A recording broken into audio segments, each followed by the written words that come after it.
कहानी की शुरुआत होती है और हमें 1996 का वक्त दिखाया जाता है। एक आदमी समंदर के किनारे भागता जा रहा था, तभी उसे वहाँ पर एक गेम बोर्ड मिलता है। अब वो गेम अपने घर ले आता है। वो गेम लाकर उस आदमी ने अपने बेटे को दे दी थी। अब जब उसका बेटा वो गेम देखता है तो उसे देखकर उसे लूडो वाली फीलिंग आती है, इसलिए उसने उसे साइड पर रख दिया था। रात को उस गेम से आवाजें आने लगी थी। उस आदमी का बेटा जब उस गेम बोर्ड को खोलता है तो उसमें से एक वीडियो कैसेट मिलती है। अब वो लड़का जैसे ही उस वीडियो कैसेट को लगाकर गेम खेलने लगता है, हम देखते हैं उसमें से बहुत तेज रोशनी बाहर आती है और वो लड़का हमेशा हमेशा के लिए उस वीडियो गेम में चला गया था। अब कहानी हमें ले चलती है 20 साल आगे, यानी कि 2017 में हम एक लड़के स्पेंसर को देखते हैं जो वीडियो गेम खेल रहा था। तभी उसे अपने दोस्त का मैसेज आता है कि उसने उसका होमवर्क किया या नहीं। दरअसल उसका दोस्त स्पेंसर से जबरदस्ती होमवर्क करवाया करता था। स्पेंसर ने जल्दी से वीडियो गेम को छोड़ दिया था और अपने दोस्त का होमवर्क पूरा करता है। वो अपने दोस्त से काफी डरा करता था, इसलिए जल्दी से उसके होमवर्क को पूरा कर दिया था और जाने वाला था। स्पेंसर के दोस्त ने उसे फ्रीक हाउस बुलाया था। फिर हमें एक लड़की दिखाई जाती है जिसको सोशल मीडिया का बहुत शौक था। वो हर वक्त अपनी तस्वीरों को सोशल मीडिया पर दिया करती थी। इस लड़की का नाम बेथनी होता है। उधर स्पेंसर अपने दोस्त का होमवर्क लेकर फ्रीक हाउस पहुँच गया था। फ्रीक हाउस दरअसल उसी लड़के का घर था जो कहानी के शुरू में गेम की वजह से गायब हो गया था और उसका घर अब काफी डरावना भी लगता था, इसीलिए सब उसे फ्रीक हाउस के नाम से जानते थे। अब हमें कहानी में एक और कैरेक्टर दिखाया जाता है जिसका नाम मार्था था। उसकी लड़ाई अपनी जिम टीचर से हो गई थी, तो इसीलिए उसके टीचर ने उसे सजा दी थी। उधर स्पेंसर और उसके दोस्त का भी टीचर्स को पता चल जाता है कि स्पेंसर ने अपने दोस्त का होमवर्क करके दिया है, उन्हें भी सजा दी जाती है। बेथनी क्लास में बैठी वीडियो कॉल पर बात कर रही थी, तो इस वजह से उसकी टीचर भी उसे क्लास से बाहर निकाल देती हैं। अब इन चारों को स्कूल की बेसमेंट में भेज दिया जाता है। इनकी सजा ये थी कि इन्होंने मिलकर पुराने पेपर्स की स्टेपलर पिन को खोलना था। ये चारों सारा दिन यहाँ पर ऐसे गुजारना नहीं चाहते थे, तभी उन्हें वहाँ से वही वीडियो गेम मिलती है। शायद उस आदमी ने अपने बेटे के गायब होने के बाद वो वीडियो गेम स्कूल को दे दी थी। ये चारों उस गेम को स्क्रीन से कनेक्ट जोड़ते हैं। स्पेंसर और उसका दोस्त गेम को खेलने लगे थे। वो बेथनी और मार्था को भी बुलाते हैं। अब जब ये चारों उस गेम को खेल रहे थे तभी अचानक से गेम बंद हो जाती है। गेम बंद तो हो गई थी मगर ये चारों एक एक करके अब उस गेम में जाने लगते हैं। ये जंगल में पहुंच गए थे। गेम खेलने से पहले इन्होंने जो कैरेक्टर्स चुने थे उन्हीं कैरेक्टर्स में ये बदल गए थे। इनकी सबकी अपनी अपनी खूबियां थी जो हमें आगे जाकर पता चलेगा। वो चारों जब एक दूसरे को देखते हैं तो हैरान होते हैं क्योंकि सब बदल गए थे। स्पेंसर जो कि एक दुबला पतला लड़का था वो एक ताकतवर आदमी बन गया था। वो सबको कहता है मैं स्पेंसर हूँ। मार्था जो कि एक सीधी सादी लड़की थी वो अब एक बहादुर लड़की बन चुकी थी। बेथनी जिसे फैशन करना और सोशल मीडिया का बहुत शौक था वो अब एक मोटे प्रोफेसर में बदल जाती है। स्पेंसर का दोस्त जो काफी लंबा था वो अब एक छोटे कद का बायोलॉजिस्ट बन चुका था। वो सभी एक दूसरे को देखकर बहुत हैरान थे। बेथनी जब खुद को देखने पानी के पास जाती है तो एक बहुत बड़ा जानवर इनके पास आकर इन्हें खाने वाला था। वो बेथनी को खा जाता है मगर थोड़ी देर बाद वो वापस से आसमान से नीचे आकर गिरती है। अब ये चारों अपने हाथ पर 3 काली लाइंस देखते हैं तो इन्हें पता चलता है कि ये गेम में शामिल हो गई हैं। इनके पास 3 लाइफ लाइन्स हैं, यानी कि 3 चांस कि वो अपनी जिंदगी को बचा सकते हैं। तभी वो जानवर फिर से इन पर हमला करते हैं। जैसे कि बेथनी को उस जानवर ने खाया, वो फिर से जिंदा हो गई, तो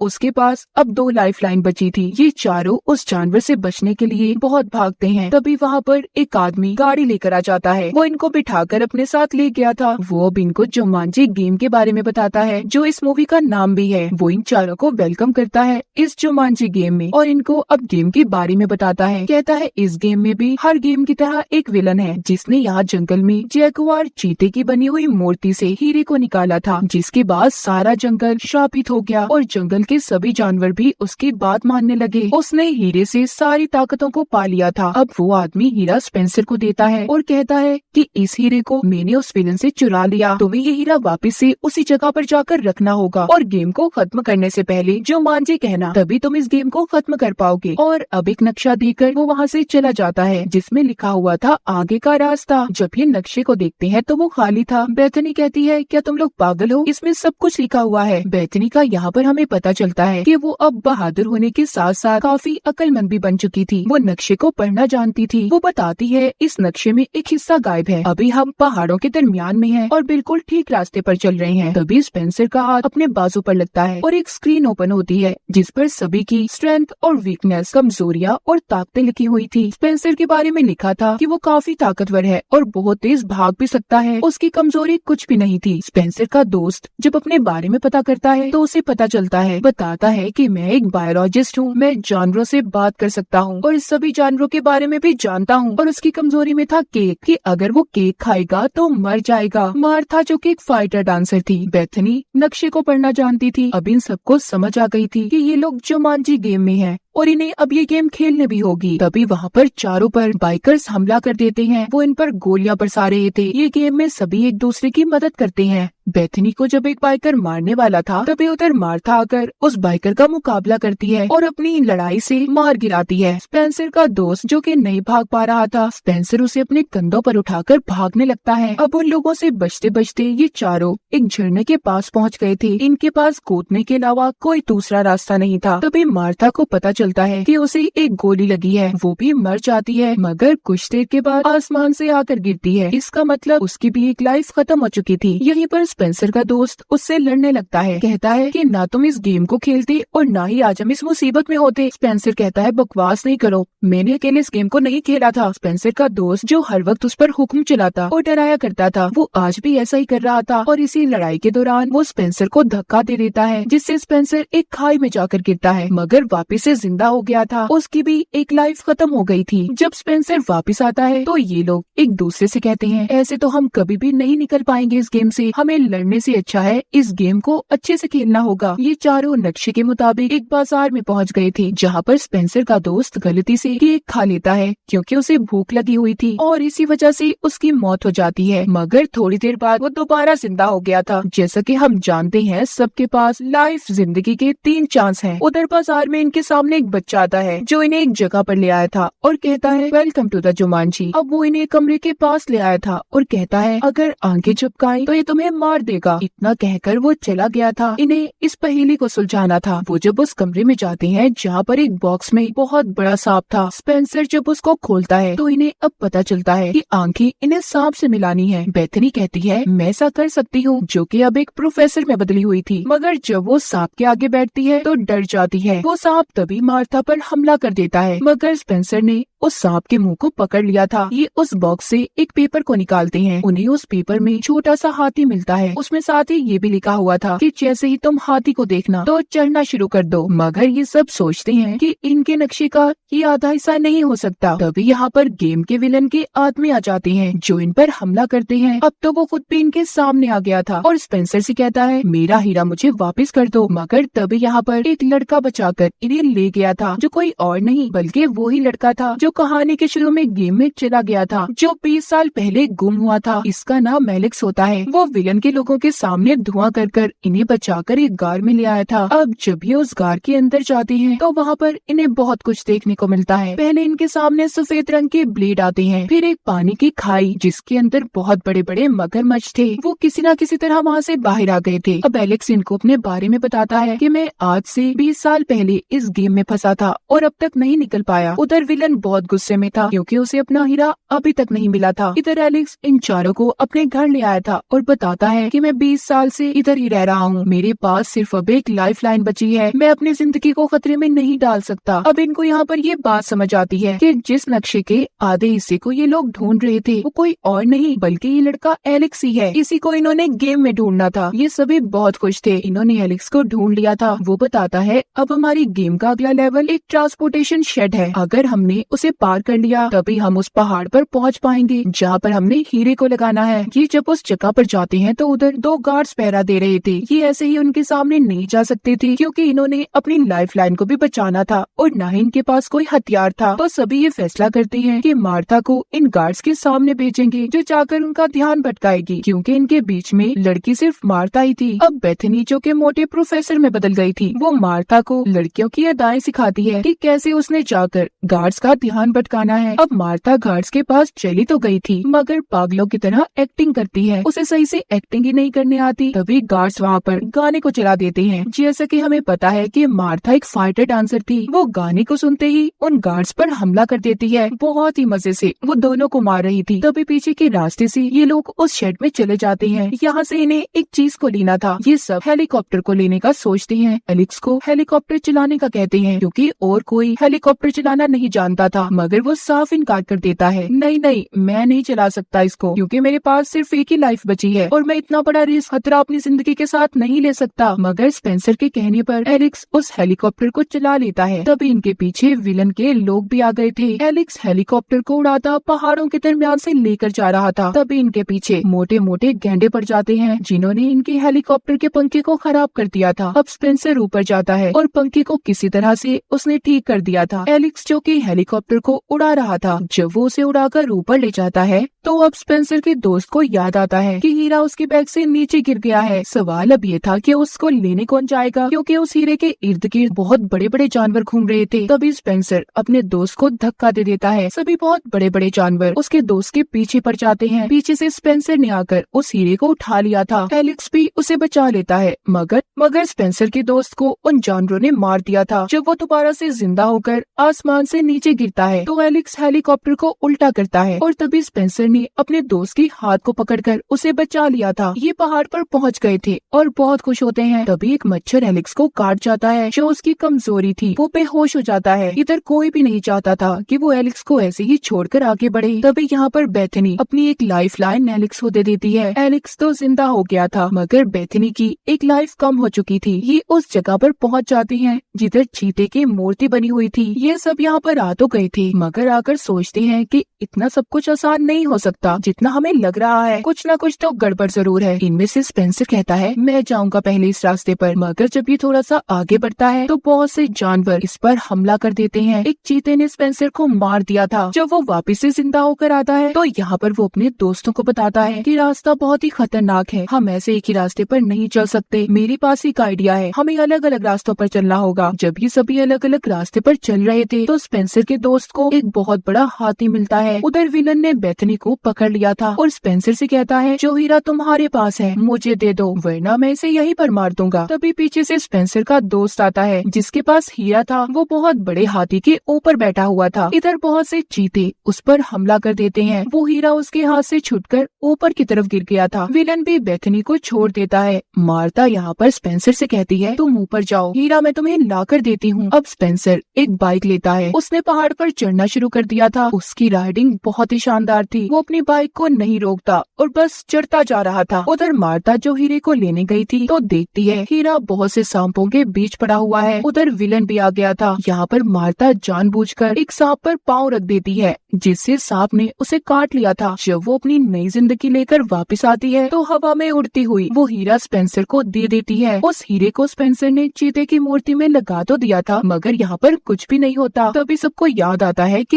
ये गेम को तो खत्म करना था जुमांजी का नाम लेकर, और अब सब एक के बाद एक जुमांजी चिल्लाने लगे थे। इसके बाद उस जंगल का श्राप खत्म हो गया था। जंगल दोबारा से हरा भरा हो जाता है। गेम का विलन भी गायब हो गया था। जिसके बाद उन पांचों के पास वही आदमी आता है जो इन्हें गेम के शुरू में मिला था। कहता है आप लोगों का शुक्रिया, आपने हमारे जुमांजी जंगल को फिर से हरा भरा कर दिया। फिर वो सभी से एक एक करके हाथ मिलाने लगता है, जिससे सबके सब अपनी दुनिया में वापस पहुंच गए थे। फिर ये सभी उसी बेसमेंट वाले कमरे में वापस पहुंच जाते हैं अपने अपने असली रूप में, जहाँ से इन्होंने गेम को खेलना शुरू किया था। लेकिन वो देखते हैं उधर एलेक्स नहीं था। जब ये उसे ढूंढने जाते हैं, जो एलेक्स का घर फ्रीक हाउस था वो बहुत खूबसूरत सजा हुआ था। एलेक्स आता उन्हें हेलो करता है। बेथनी भी हेलो करती है। एलेक्स इनको बताता है कि गेम ने मुझे उसी टाइमलाइन में भेजा है जब मैं गायब हुआ था, यानी कि मैं अपने ही टाइम में वापस आ चुका हूँ। मेरी शादी हो गई है। मैंने अपनी बेटी का नाम बेथनी रखा है। गेम में बेथनी नाम की लड़की ने मेरी जान को बचाया था। ये चारों जो कभी एक दूसरे के दोस्त ही नहीं थे, अब वो अच्छे दोस्त बन जाते हैं। कहानी के आखिर में हम देखते हैं उस गेम को स्पेंसर के दोस्त ने तोड़ दिया था, यानी कि उसने जुमांजी को खत्म कर दिया। और इसी के साथ इस मूवी की कहानी यहीं पर खत्म हो जाती है।